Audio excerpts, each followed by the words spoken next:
Hello again.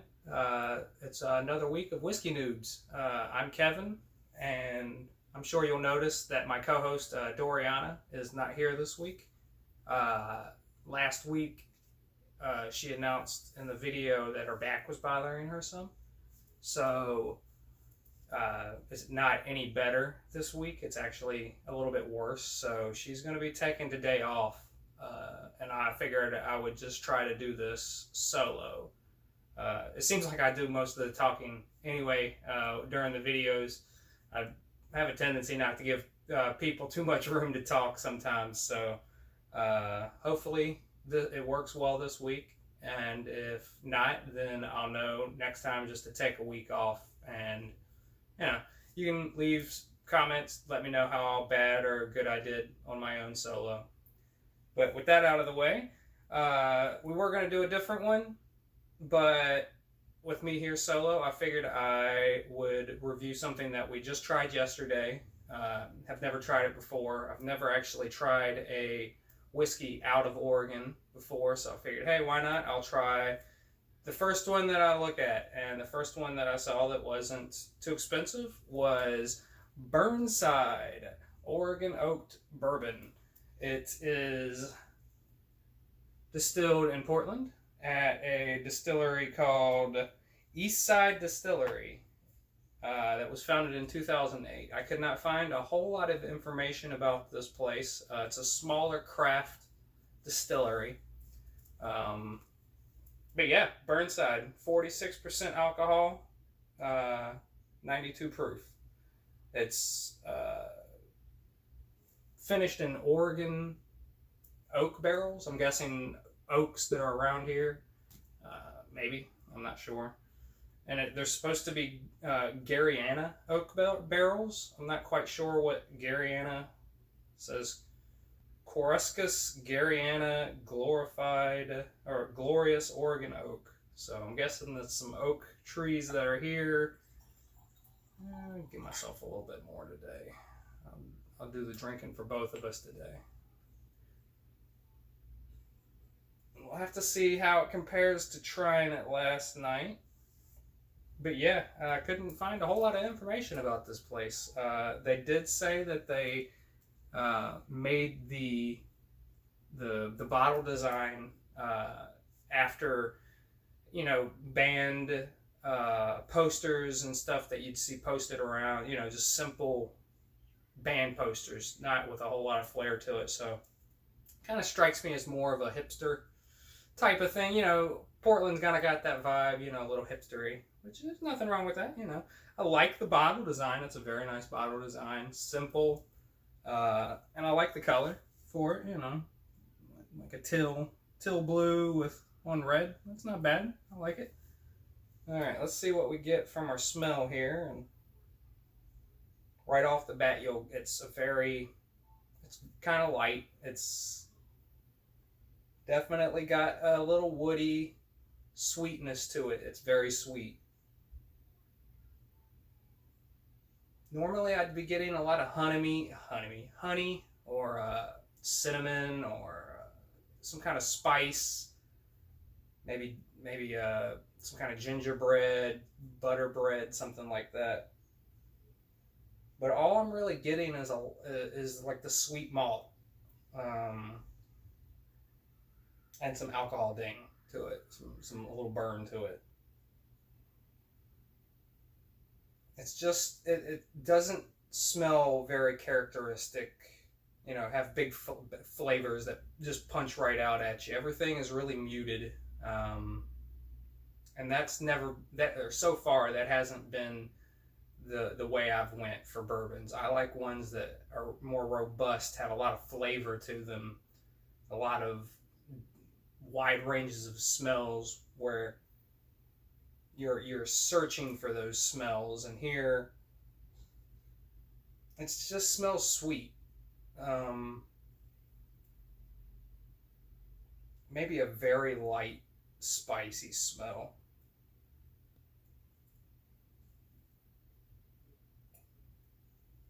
And even doing a full swish, it's not very Okay, I got a little honey there that time, but I did a full swish, and usually that'll ignite something. You get a little burn here, you get, because when you do a swish in your mouth, it's hitting your entire tongue, it's coating the sides of your mouth, and you're pulling flavors from places that you wouldn't if you just took a little sip and it ran right down the middle of your tongue, or if it hit the tip of your tongue and then washed to the back of your throat. Yeah, I mean it's got a very light wood taste to it, very light. Like I said, I actually got a little honey. It just comes across just more as like a sweet syrup, like a simple syrup that you would use for cooking or anything like that. Okay, on the smell, because the after you take a sip, sometimes you'll notice that your smell receptors will be able to actually pick up a little more, and it's because your I'm sure I know the name for it, but I'm not recalling it right now. Olfactory senses, something like that. Um, your smell and your taste both combined. So some people will actually, when they're sniffing, keep their mouth open. So, and you kind of breathe in through your nose and your mouth at the same time, and it's kind of hard to explain. It's it's not like you're actually, because you can't really, I don't think, breathe in through your nose and your mouth at the same time. But something about keeping your mouth open, it does allow vapors to travel through your mouth and over your tongue and into your throat. So you do smell things a little differently. But I will say the spice picked up a little bit on the nose, but not a whole lot. It's coming across as, I mean, this is a very easy drinker, don't get me wrong. I could, and I haven't tried mixing it with anything. I haven't tried doing any cocktails. I'm not a big cocktail guy. My cocktail of choice is usually I'll take some good lemonade and mix whiskey in, which I don't really hear anybody doing. Most of the time, they're making old fashions or other mixed drinks, hot toddies, and things like that. I like a little lemonade in it, especially with some of the spicier, because I learned to do it with rum, and rum's very spicy. So with your spicier bourbons, that's where I would go. But I mean, I'd say 98% of the time I'm drinking whiskey neat, without water, without ice. So I'm going for the flavors most of the time that are in the bottle. And to me, this would not be the first thing that I pull off the shelf. This would be, okay, what if I had tonight? All right, well, you want to see if the Burnside tastes good compared to, say, some regular Elijah Craig or some Evan Williams or something like that. But for the first drink of the night, I probably wouldn't pull this down, and I don't know if I would personally buy this again. Now Doriana gave it her recommendation. She's not here right now, as I said earlier in the video, but she would recommend it. She would recommend it to people. She found it very easy to drink.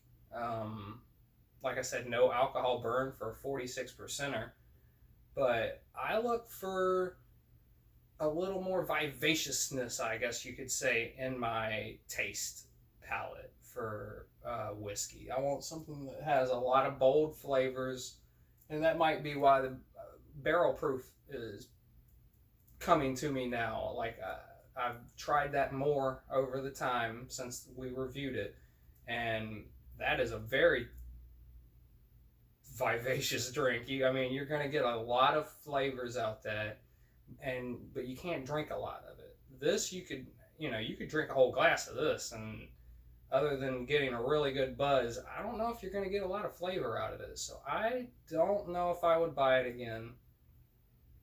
There's just too many other good bourbons and there's too many other bourbons that I haven't tried yet. So I don't know if I would go back to this, which is unfortunate because, like I said, I do like the bottle, and I like that it was only a $30 bottle of bourbon. The other Oregon bourbons that I found were in the $40 range. I think there was one in the $50 range. So, I'll try those and review them sooner or later. And this might end up being the top of the crop here in Oregon. This is something that I can get because I'm in Oregon.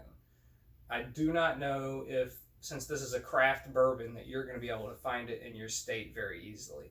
Now, if you can get things imported and right to your address, sent to you, if you're in one of the lucky states that will let you actually get liquor delivered to your household, because here in Oregon we can get beer and wine delivered, but we can't get hard spirits delivered. And I think that's in the House right now for a vote to get that changed. But yeah, if you're in one of the lucky states, you might be able to get this sent to you. But I don't know if I would recommend it to you. I mean, unless you just tried so much stuff and you're running out of things to try.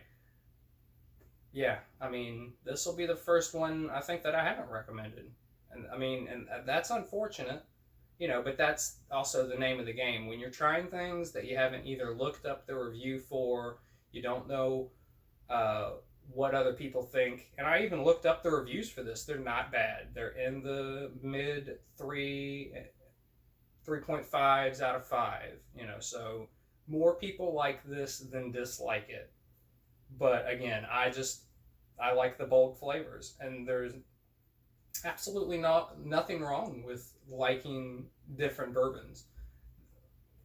What you like to drink is what you like to drink. If you like to drink fancy bourbon that costs $100 a bottle and you drink it with Coca-Cola, then I'm glad that you found what you like to drink. I really am. That's just how it goes. You like what you like, and anybody that would shame you for that is not. It ain't gonna be me. That it ain't gonna be me that shames you for drinking whiskey and Coke. Some people just like it that way, and some people like me like their whiskey neat. And to be a snob about it, it's just not cool. It's not cool, man.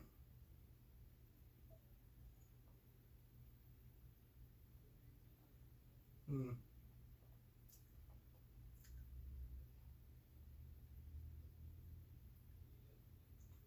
Yeah, I'm just not getting a lot of, and it could be that I'm not getting what I'm used to. It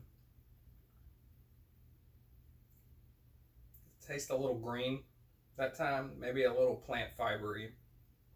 What is that? Chlorophyll. Yeah, but so this week my recommendation is to get something else. Get something that you're gonna like, or if you sided with Doriana out of more episodes than me, then you'll know that this is something that you should try. Don't not get it just because I said to. For $30, you're gonna. I mean, I'm gonna drink the rest of this bottle, and I'll enjoy my time drinking it. But I would also be more happy probably drinking something else. But if I've got it, then it's going to go down the hatch. And yeah, like I said, I could not find a lot of information about this place, East Side Distillery. So they've got a few other releases. If I can find one. I know they've got a 10-year aged, so maybe that'll have a little more character to it. But yeah, that's it for this week. I'm trying to think of something. Oh, we did get up to 11 subscribers, so I think I joked about it two episodes ago, something like that, about, we're going to get up to but we're getting there, 11 subscribers. So, I mean, I just want to thank y'all for watching. I don't know if you watch the whole video. I don't know if you're just friends and family, but, I mean, we appreciate it, just taking the time to watch these reviews, and the people that have commented and have given me recommendations. My parents have given me quite a few recommendations about this. I just want to say thank you to all of you. Cheers to you. So I guess that'll be the end of this week's review. Again, Burnside Oregon Oaked Bourbon. Get it or don't, you know. But y'all have a good week. Cheers to you. And remember to love yourself.